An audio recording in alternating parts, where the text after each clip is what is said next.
The flags are flying at half-staff in Jackson County. Black ribbons decorate the doors, symbols of a community in mourning. Authorities say Deputy Fred Gaston was gunned down in a motel parking lot.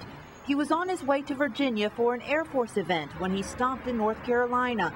Authorities say 2 teenagers robbed Gaston and shot him in the chest. There's no way to describe it. I mean, it's a loss of a friend first, and then a fellow officer on top of that for such silliness. Gastonia police officers arrested 2 teenagers, Rakean Fleming and Tommy Barnett Jr. Detective Barry Clark still can't believe it. He worked with Gaston in Moss Point, where the fallen officer once served as interim police chief. Fred was a great guy. Always fun and carrying on with all of us.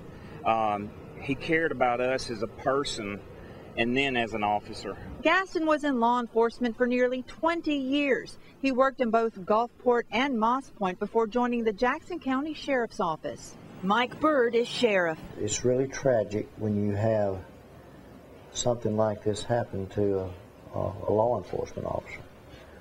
I know exactly how their family feels, losing my son 2 years ago, a Pascagoula policeman, and it's devastating. Gaston worked with the sheriff's office for 2 months before he was killed.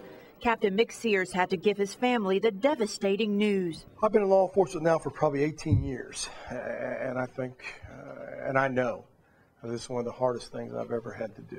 Now, black and blue bands cover the badges on their chests. They symbolize the thin blue line. These guys put their life on the line every day, and they're the thin blue line between chaos and society. An act of courage fitting for such a hero. In Jackson County, Denise Herlica, Fox 10 News.